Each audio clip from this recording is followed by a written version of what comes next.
Hi hello friends, welcome. எல்லாரும் எப்படி இருக்கீங்க? இது வாழைக்காய் கோலா உருண்டை பார்க்கலாம். இதில் நிறைய மாவுலாம் சேர்க்கணும் அப்படின்னு அவசியம் இல்லை. வாழைக்காவே வச்சு நல்லா அழகா உருண்டையாக பண்ணிடலாம். நல்லா வாழைக்காய் ஒரு கீரல் போட்டு எடுத்துக்கிட்டேன். ரெண்டு சைடும் நல்லா கட் பண்ணிட்டு கீரல் போட்டு எடுத்துக்கலாம். அதை நல்லா குக்கரில் சேர்த்துட்டு ஒரு 3-4 விசில் வச்சு எடுத்துக்கலாம். இது ஒரு கிளாஸ் தண்ணி ஊற்றிக்கோங்க. நிறைய ஃபுல்லாக முங்குற அளவுக்குலாம் ஊற்றணும்னு அவசியம் இல்லை. ஒரு கிளாஸ் ஊற்றினா போதும். அதை மூடி வச்சுட்டு ஒரு 4 விசில் விட்டு எடுத்துக்கோங்க. நல்லா சாஃப்டாக வெந்துடும். வெந்துருச்சு, நல்லா வெந்துருச்சு. நல்லா சூடு ஆறுனதுக்கப்புறம் எடுத்துக்கோங்க. இல்லைன்னா இடுக்கியில் எடுத்து வச்சுக்கோங்க, கையில் சுற்றும்.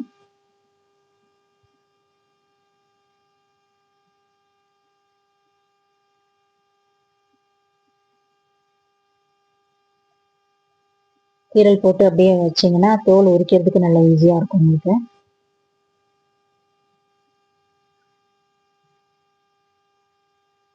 நல்லா சுடுது.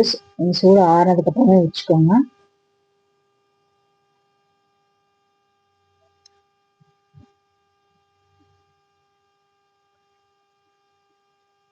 எல்லா வாழைக்காயும் நல்லா தோல் வச்சு எடுத்துட்டு வேற ஒரு பாத்திரத்துக்கு மாற்றிடலாம்.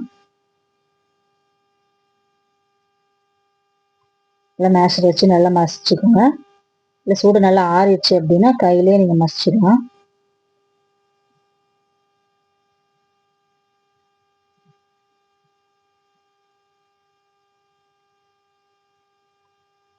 நிறைய மாவுலாம் போட வேண்டாம், கொஞ்சமாக லைட்டாக போட்டால் போதும். நல்லா மற்ற போண்டாங்க மாதிரி எக்கச்சக்க மாவு போட்டு செஞ்சு மிக்ஸ் பண்ண வேண்டாம், ஏன்னா இதுவே நல்லா கோட்டிங் ஆகும்.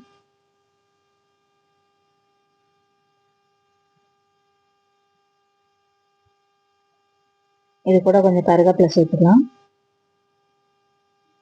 கருவேப்பிலை கொஞ்சம் நிறைய சேர்த்துக்கோங்க, நல்லாயிருக்கும்.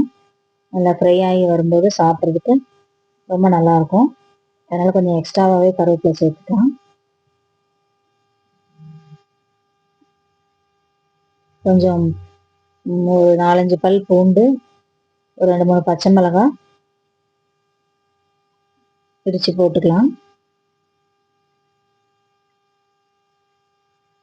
லேசாக தட்டிட்டிங்கன்னா தோல் உரிக்கிறதுக்கு ஈஸியாக இருக்கும். லைட்டாக தட்டிட்டு நீங்கள் தோலை எடுத்து பாருங்கள், நல்லா சூப்பராக வந்துடும். எல்லாத்தையுமே நல்லா தட்டி எடுத்து போட்டுக்கலாம்.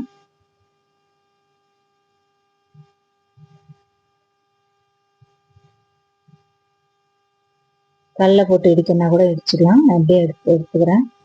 பச்சை மிளகாய் சின்ன சின்னதாக கட் பண்ணி எடுத்துக்கோங்க.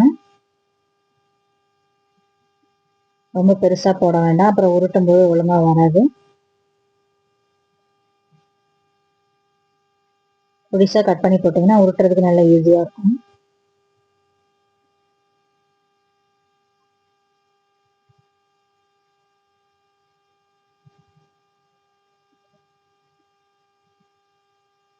ஒரு 2 ஆனியன் தோல் வச்சுட்டு கழுவி எடுத்துருக்கிறேன். சின்ன சைஸ்னால 2 எடுத்துக்கிட்டேன், பெருசாக இருந்ததுன்னா 1 போட்டுக்கோங்க. இதையும் நல்லா பொடியாக கட் பண்ணி போட்டுக்கலாம்.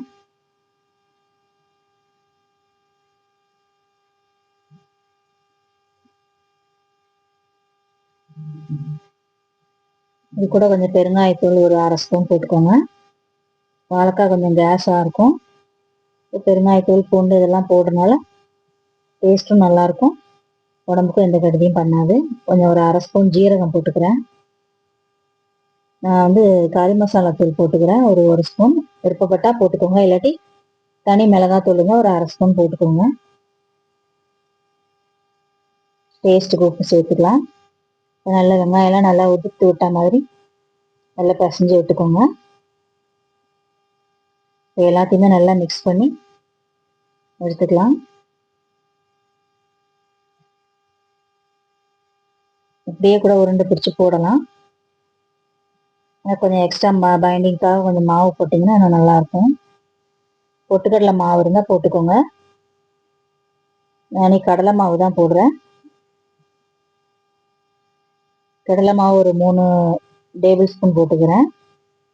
பொட்டுக்கடலை மாவு இருந்துச்சுன்னா போட்டுக்கோங்க. இல்லைன்னா பொட்டுக்கடலையே மிக்சியில் ஜாரில் போட்டு நல்லா பவுடர் ஆக்கி கூட போட்டுக்கலாம், அதுவும் நல்லாயிருக்கும். 3 டேபிள் ஸ்பூன் போட்டுக்கிறேன்.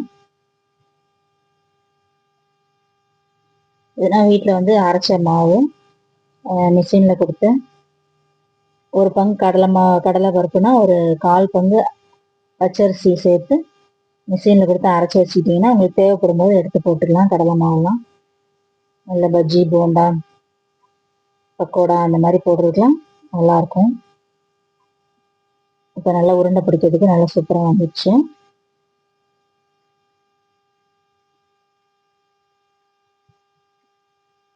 உங்களுக்கு விருப்பமான சைஸில்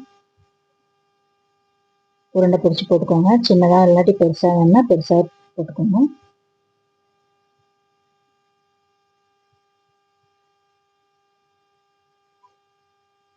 நல்லா பிசைஞ்சதுக்கப்புறம் கையெல்லாம் கழுவிட்டு நீங்கள் பொறுமையாக உருட்டினீங்கனாலே நல்லா ஒட்டாமல் வரும்.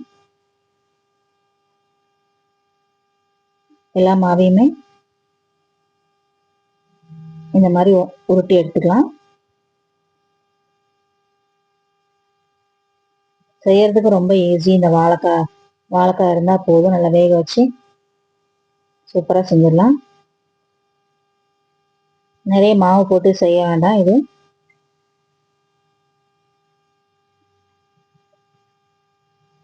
அதில் எண்ணெய் காஞ்சதுக்கப்புறம் அப்படியே எடுத்து போடுங்க. இது நல்லா ட்ரையாக இருக்கும் உருட்டினதுக்கப்புறம், அதனால் மேலே தெரிக்கணுங்கிற பயம்லாம் வேண்டாம், அப்படியே போடலாம், சூப்பராக இருக்கும். கொஞ்சம் வேகட்டும்.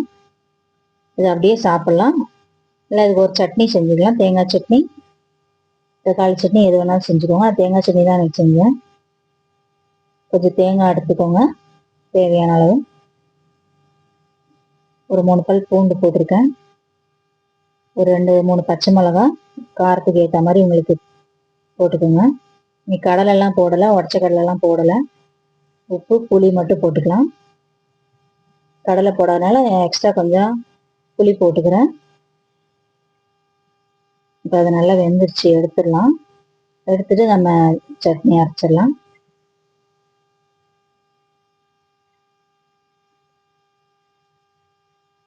வேற பிளேட்டுக்கு எடுத்துட்டு மீதி இருக்கிற உருண்டையும் சேர்த்து இதில் போட்டுடலாம்.